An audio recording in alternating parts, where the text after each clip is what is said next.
Hello बच्चों, आइए आपका स्वागत है अपने YouTube चैनल SPC क्लासेस में। बच्चों, एक खुशखबरी की बात है कि अपने जो है YouTube चैनल की जो है वेबसाइट, आपकी अपनी वेबसाइट और आपका अपना ऐप जो है ओके है। तो आप जिन बच्चों को बेहतर कंटेंट और बेहतर से बेहतर जो आपको टेस्ट सीरीज चाहिए, आपको जो है टेस्ट सीरीज बेहतर से बेहतर चाहिए, तो आपके अपने जो है वेबसाइट पर मिल जाएगी और इसका जो लिंक है वो आपके डिस्क्रिप्शन में डाल दिया जाएगा। बिल्कुल इसको बिल्कुल जो है करें, क्योंकि यहाँ पर जो कंटेंट आपको मिलेगा वो द बेस्ट मिलेगा, बिल्कुल द बेस्ट तरीके का मिलेगा, जो कि हर परीक्षा में। और सबसे बड़ी बात है कि 5 से 10 दिन के अंदर ये अपडेटेड है, बिल्कुल अपडेटेड है। यानी कि कोई भी पेपर होते हैं या कुछ भी पेपर होते हैं तो आपको वो पेपर सारे के सारे आपकी साइट पर मिल जाएंगे। यानी आपको कहीं भटकना नहीं पड़ेगा। हर प्रकार के पेपर जितने हैं 1400 प्लस से ज़्यादा जो हैं पेपर आपकी अपनी साइट पर हैं। तो बिल्कुल कोई भी पेपर अगर होता है तो 8 दिन के अंदर आपका पेपर आपकी साइट में उपस्थित होगा, आपको बिल्कुल मिल जाएगा। तो बिल्कुल शीघ्रतम इसे ज्वाइन करें, बिल्कुल ठीक है। तो चलते हैं, आइए आज की क्लास में हम लोग पढ़ने वाले हैं। बिल्कुल छोटी सी क्लास है कि अपनी पृथ्वी पर संक्रांतियां या फिर ऐनानांत जो होते हैं और विषु होते हैं, तो उनके बारे में आज हम लोग पढ़ते हैं। तो सबसे पहला प्रश्न यहाँ पर बनता है कि अपनी पृथ्वी में जो संक्रांति है या ऐनानांत उसे कहा जाता है, संक्रांति या ऐनानांत कहा जाता है, और दूसरा होता है विषु। तो आपको हम बताएं कि पृथ्वी पर जो संक्रांति होती है वो कर्क रेखा और मकर रेखा पर होती हैं। यानी कि संक्रांतियां कहां होती हैं या ऐनानांत कहां होते हैं, तो आपको ध्यान रखना है ये जो ऐनानांत होते हैं कहां होते हैं या संक्रांतियां एक ही चीज है, ये दोनों एक ही चीज हैं, ये चीज अलग है। विषु अलग है, ऐनानांत या संक्रांतियां अलग हैं। तो दोनों कि अगर हम बात करते हैं तो यहाँ पर ऐनानांत या संक्रांति होती हैं कर्क रेखा और मकर रेखा पर, और विषु होता है विषुवत रेखा पर। तो अब प्रश्न आता है कि विषु की परिभाषा क्या है। तो विषु की परिभाषा होती है कि वर्ष के 365 दिन का ऐसा दिन जहां पर संपूर्ण पृथ्वी पर दिन रात बराबर बराबर हो। बहुत ही बेस्ट क्वेश्चन आपका मिलता है पेपर के लिए, बिल्कुल वेरी मोस्ट क्वेश्चन होता है। बिल्कुल एक बार फिर से समझेंगे, एक 365 दिन में एक ऐसा दिन या फिर वो ऐसा दिन जहां पर संपूर्ण पृथ्वी में दिन रात बराबर बराबर होते हैं, उसे विषु कहा जाता है। यानी कि विषु की परिभाषा क्या है, तो विषु की परिभाषा होती है कि 365 दिन में वह दिन जो कि संपूर्ण पृथ्वी पर दिन रात बराबर करते हैं उन्हें विषु कहा जाता है। ऐनानांत किसे कहते हैं, ऐनानांत किसे कहते हैं या संक्रांति किसे कहते हैं, तो इसकी परिभाषा जान लीजिए। यानी कि हमारे वर्ष के 365 दिन में वह दिन जहां पर हमारी संपूर्ण पृथ्वी में दिन रात के बीच में सबसे बड़ा अंतर होता है। एक बार और समझेंगे इस प्रश्न को।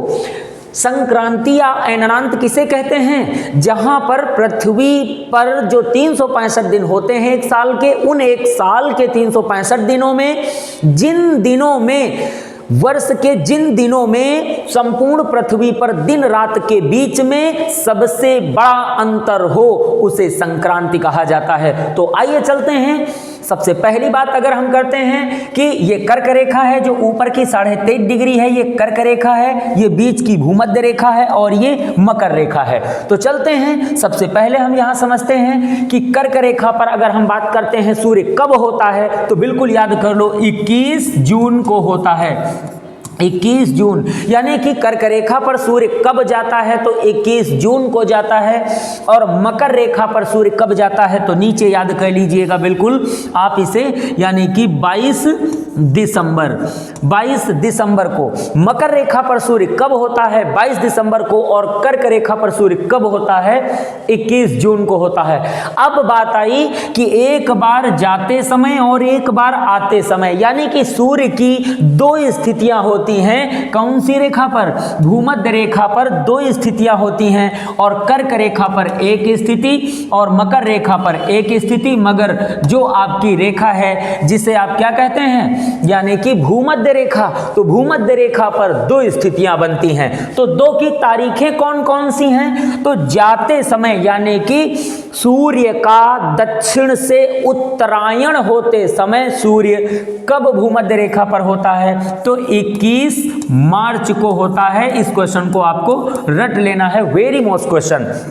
और सूर्य जब कर्क रेखा से उत्तरी गोलार्ध से दक्षिणायन होता है तब सूर्य इस भूमध्य रेखा पर कब पहुंचता है? तो आपको याद करना होगा 22 या फिर 23 सितंबर। यानी कि यहाँ पर ये दो जवाब इसलिए होते हैं कि लीप ईयर में कभी कभी ये बढ़ जाता है, यानी कि 22 के बजाय 23 सितंबर हो जाता है। तो यहाँ आपको दो में एक याद कर लेना है, 22 सितंबर इसका जवाब सही जवाब है। तो अब आपको याद हो हैं, 4 प्रश्न याद हो गए सीधे सीधे कि हमारा सूर्य भूमध्य रेखा पर कब होता है? तो भूमध्य रेखा पर एक होता है 21 मार्च को, दूसरा कब होता है 22 या फिर 23 सितंबर को होता है। वो लीप ईयर की परिस्थिति बनती है जब ऐसा होता है। और मकर रेखा पर सूर्य कब होता है? तो 22 दिसंबर को पहुंचता है। और कर्क रेखा पर कब होता है? 21 जून को होता है। तो आपको हम बताएं कि 21 जून को कौन सा अयनांत होता है? 21 जून को कर्क अयनांत होता है, अयननांत, यानी कि कर्क अयनांत या कर्क संक्रांति इसे कहते हैं, क्योंकि सूर्य सीधे कर्क रेखा पर होता है। और 22 दिसंबर को अगर देखते हैं तो 22 दिसंबर को होता है मकर अयनांत, अयनांत इसे कहते हैं या संक्रांति इसे कह सकते हैं, बिल्कुल याद रखना है। यानी कि 22 को होती, क्योंकि जब सूर्य 21 जून को कर्क रेखा पर होता है तो कर्क रेखा पर उत्तरी गोलार्ध में सबसे बड़ा दिन होता है और सबसे छोटी रात होती है। परंतु इसका उल्टा जब हम करते हैं तो यहाँ पर सबसे बड़ा अगर दिन है तो यहाँ की जो है रात सबसे बड़ी होती है और यहाँ का दिन सबसे छोटा हो जाता है। यानी कि 21 जून के दिन जो है उत्तरी गोलार्ध में अगर हम बात कर रहे हैं, दिन अगर बड़ा है तो यहाँ रात जो होगी, अब वो रात होगी वो छोटी होती है।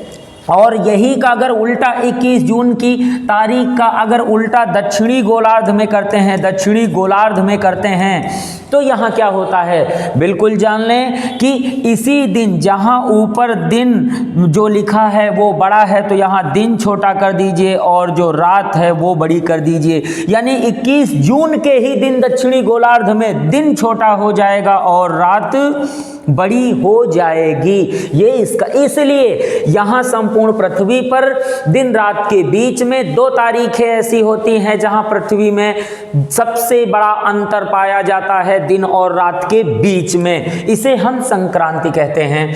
दूसरा प्रश्न है कि विषु किसे कहते हैं? जहाँ संपूर्ण पृथ्वी पर दिन रात सदैव बराबर हों, यानी कि संपूर्ण पृथ्वी पर दिन रात बराबर हों। तो दिन रात कब बराबर होते हैं? जब जब सूर्य हमारा भूमध्य रेखा पर होता है तब यह बराबर होते हैं, संपूर्ण दिन रात बराबर होते हैं पृथ्वी पर।